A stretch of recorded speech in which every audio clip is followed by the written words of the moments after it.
Jusqu'ici, tout va bien. Jusqu'ici, tout va bien. Le problème, ce n'est pas la critique, c'est ce qu'on en fait. Dans notre monde moderne, la critique est devenue une norme, banalisée et amplifiée par le phénomène des réseaux sociaux. En un clic, il est possible de ruiner la réputation d'une personne. En une fraction de seconde, l'être humain peut abîmer l'estime et l'amour-propre de quiconque. On vit dans une ère où cet art du jugement est utilisé à outrance, sans compassion ni empathie. Blâmer, condamner, rabaisser l'autre, pour se hisser, s'élever et nourrir son ego. Voilà la stratégie retenue par la masse populaire. Comme le dit Alexandre Jolien dans le film Presque, on s'en branle du regard des autres.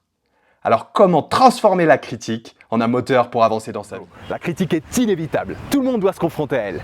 D'une part, tu vas avoir la critique que tu reçois d'une personne, et d'autre part, tu vas avoir la critique que toi-même tu vas projeter sur un autre individu. Alors, coup de projecteur sur ce broyeur émotionnel. Pour commencer, j'ai identifié 4 groupes de personnes qui sont des génies dans l'art de critiquer. Le premier groupe revient à l'autocritique. Ces personnes n'ont pas besoin de quelqu'un pour saboter leur vie. Ils s'autoflagellent constamment. Je ne suis pas assez grand, je ne suis pas assez beau, je ne suis pas assez doué, je ne suis pas assez, je ne suis pas assez, je ne suis pas assez et je ne suis pas assez. Et pour le deuxième groupe, la palme revient aux hypocrites. Parmi eux, tu vas avoir 2 visages. Tu vas voir les personnes qui sont hyper enthousiastes et hyper souriantes en face de toi. Hey, salut, ça fait longtemps qu'on ne s'est pas vu. J'espère que tu vas bien. Promis, je t'appelle bientôt et on se fait une bouffe. Mon chat, t'as des nouvelles de Bernardo? Non? Ouais, moi non plus. La dernière fois où je l'ai vu, il était super content de me voir. Il devait nous inviter. Non? Bon, écoute.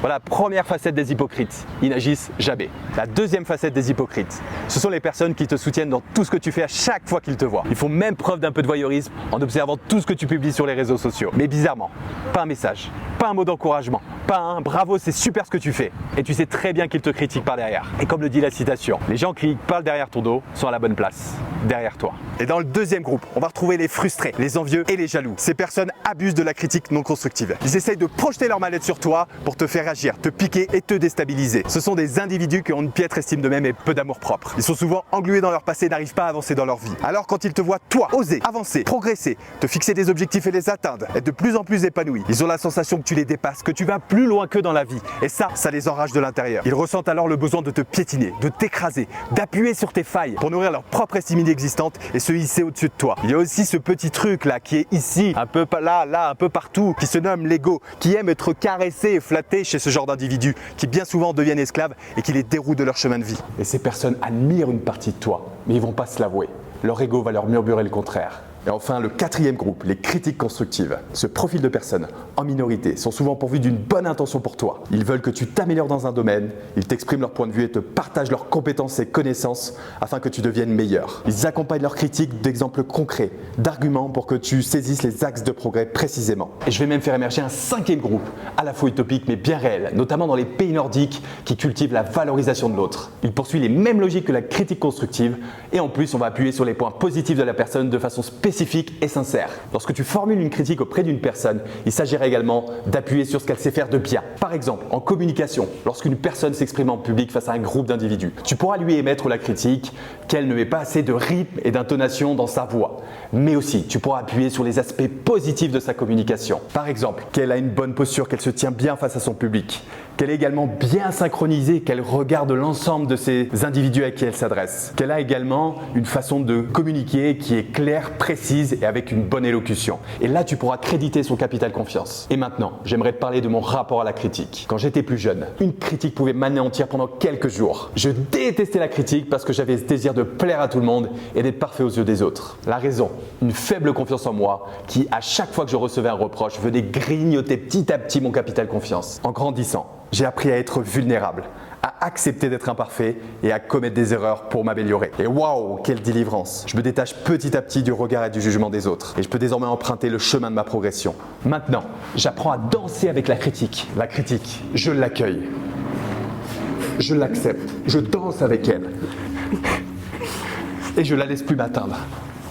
Ce que je viens de faire, c'est un très bel exemple par rapport à la critique. D'une part, tu peux te dire, mais c'est vraiment un blaireau le mec, il sait pas danser avec son bonnet péruvien. Et de l'autre côté, tu peux te dire, le mec, il ose faire des choses et il a pas peur d'être jugé par les autres. Prends maintenant le livre ou le film que tu kiffes le plus, celui qui t'a le plus marqué dans ta vie. Et je t'invite à lire un maximum de commentaires entre 0 et 2 étoiles.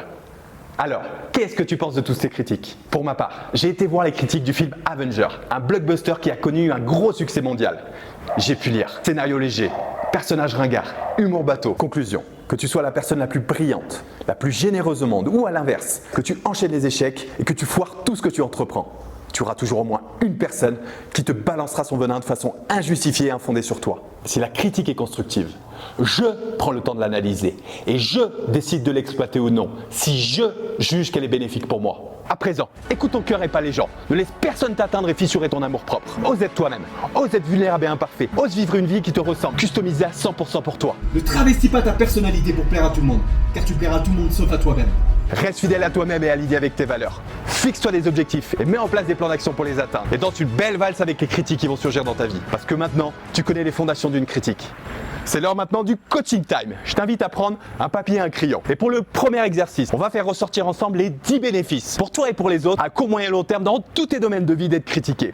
Critique, constructive ou non. Par exemple, si tu reçois régulièrement des critiques liées à ton physique, la première réaction, ça sera que tu as envie de transformer ton corps. J'en ai marre et donc tu vas vouloir modifier des habitudes alimentaires. Tu vas également faire un peu plus d'activité physique pour que ton corps ait un réel changement. Et donc les bénéfices pour toi, ça sera premièrement sur ta santé, mais aussi peut-être dans la relation avec les autres et dans ta relation de couple, tu seras probablement plus attirant et plus séduisant. Et la deuxième réaction, ça serait de te dire j'ai pas envie de transformer mon physique, je suis très bien comme je suis et je m'aime comme ça. Le bénéfice pour toi, ça sera donc d'affirmer ton identité et de t'accepter tel que tu es. Pour le deuxième exercice, on va faire un travail d'autobienveillance envers soi. Tu vas choisir les 3 domaines où tu te fouettes régulièrement. Ça peut être lié à ton physique, ça peut être lié à des traits de caractère, à ta personnalité ou bien d'autres choses. Une fois que tu as retenu ces 3 domaines, je t'invite à faire ressortir, à mettre le zoom sur des points positifs. Si c'est lié à ton physique, par exemple, tu peux faire ressortir tes yeux, ça peut être tes mains ou d'autres zones de ton corps que tu apprécies. Ensuite, on va être un peu plus dans le concret, dans l'action. J'aimerais que tu te poses la question, qu'est-ce que je peux faire? Qu'est-ce que je peux mettre en place pour me perfectionner et pour m'améliorer par rapport à ça? Si on regarde l'exemple de ton physique, l'action, ça sera peut-être de s'inscrire dans une salle de sport ou de faire un peu plus d'exercice physique. La deuxième action, ça sera de modifier certains comportements alimentaires, peut-être. Voilà, j'aimerais vraiment que là, on soit dans le concret, dans l'action et que tu planifies comment tu peux t'améliorer dans un domaine où tu t'autoflagelles régulièrement. Le troisième exercice va consister à formuler une critique constructive et bienveillante envers une personne. La prochaine fois que tu vas émettre une critique envers quelqu'un, j'aimerais que tu sois dans cet état d'esprit où tu vas commencer par appuyer sur les axes de progrès de la personne, mais aussi derrière de valoriser des points spécifiques, sincères et précis dans un deuxième temps, de faire ressortir au moins